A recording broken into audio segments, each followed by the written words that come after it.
Olá, meu nome é Rose e essa é a apresentação do meu portfólio da fase A2 de 2021, portfólio sobre empreendedorismo, criatividade, inovação e responsabilidade social.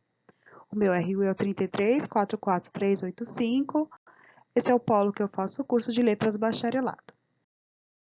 De acordo com a Organização Mundial da Saúde, em todo o mundo, existem mais de 466 milhões de pessoas com deficiência auditiva e cerca de 80% desse público se comunica exclusivamente por meio da língua de sinais. Houve um tempo em que os surdos eram excluídos do convívio social, tratados como incapazes. Eram impedidos de estudar, trabalhar e se relacionar com outras pessoas. Felizmente, isso já não é mais uma realidade.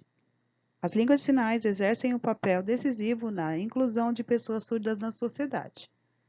Não existe uma língua de sinais universal.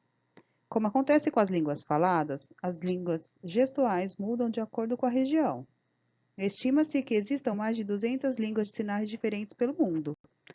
Cada uma se aproveita da sua cultura para estabelecer os gestos que serão aplicados para cada palavra ou frase.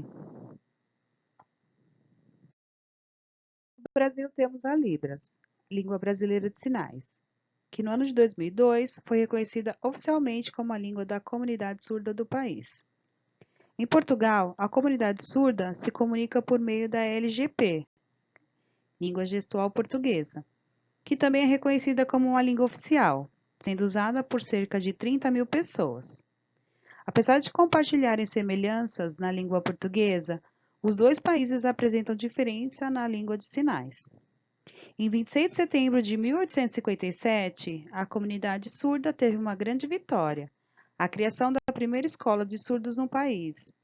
Atualmente conhecida como INES, Instituto Nacional de Educação de Surdos, a escola fica na cidade do Rio de Janeiro e propicia ensino especializado para crianças surdas até hoje. Quando se fala em cultura, no sentido da identidade, precisamos estar cientes de que esses termos servem principalmente aos objetivos políticos de união dos indivíduos. Podemos definir a cultura surda como um grupo de elementos em comum: o modo de vida do surdo, como ele vive em sociedade, como ele se percebe dentro dela, se ele se comunica apenas em libras ou se ele também utiliza o português. Enfim, como ele interage com a sociedade. Nos slides a seguir estão os conceitos mais importantes.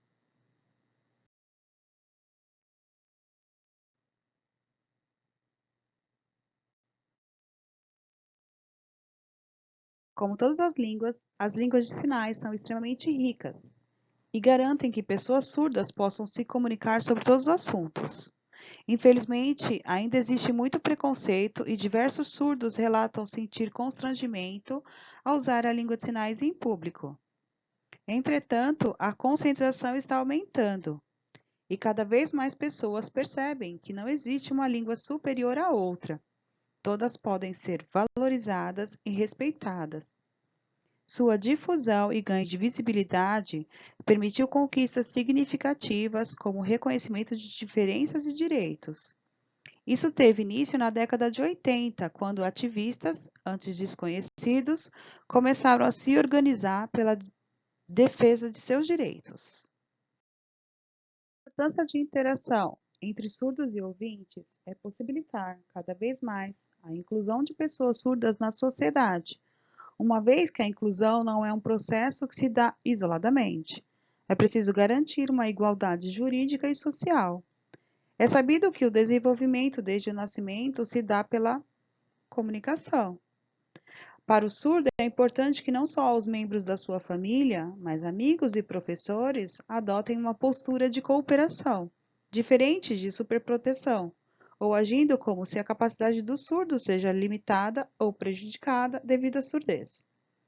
Fica, portanto, mais evidente a necessidade de os ouvintes conhecerem a cultura surda, para que possam se relacionar com essas pessoas, sem preconceito, vergonhas ou tabus. Reconhecer que o toque e o contato visual são importantes, assim como acenos e movimentos, fazem parte da comunicação. No Brasil, há a lei chamada Lei de Libras, de número 10.436, que discorre sobre a formação e atuação de profissionais no ensino de Libras. E como atualmente é possível viabilizar a educação por meios virtuais, há a possibilidade de se capacitar em Libras com cursos online oferecidos por algumas instituições, como o Senac São Paulo. O mês de setembro, escolhido como Setembro Azul, é um mês repleto de datas significativas que refletem a história de lutas e conquistas dos surdos, destacando algumas datas comemorativas. Em 1 de setembro, é comemorada a aprovação da Lei do Intérprete de Libras. Já no dia 10, é comemorado o Dia Mundial da Língua de Sinais. O dia 29 foi constituído como o Dia da Luta das Pessoas com Deficiência e o dia 26, o Dia Nacional do Surdo. E por último, o dia 30 é o Dia Mundial do Tradutor. O azul é uma cor emblemática, pois durante a Segunda Guerra Mundial identificava as pessoas com deficiência, entre elas os surdos. Os nazistas as obrigavam a usarem uma faixa de cor azul fixada no braço para serem marcadas e mortas. Dessa forma, o azul turquesa foi ressignificado e escolhido por ser uma cor viva e representar o orgulho de ser surdo.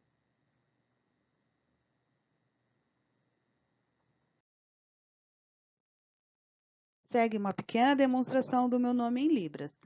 Rosimari.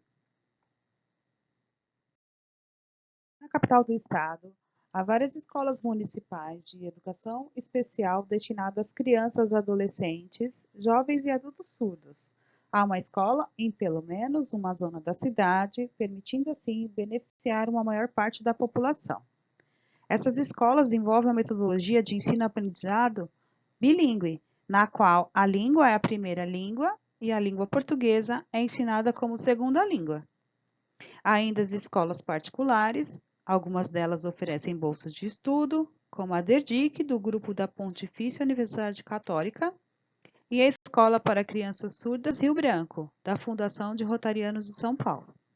Nessas escolas, há uma equipe multidisciplinar para atender os alunos, como os psicólogos, pedagogos e fonoaudiólogos, e ainda prestam apoio às famílias. Nesse slide, vemos ainda algumas ações que promovem a visibilidade da comunidade surda brasileira, como o Setembro Azul, as ações eu já comentei, e algumas ações do ano de 2020.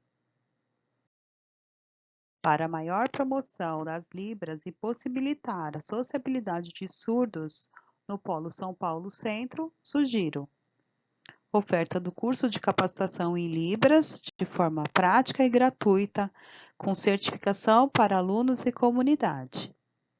Capacitar os funcionários e professores em Libras de forma a atrair pessoas surdas e possibilitar o ingresso aos cursos ofertados.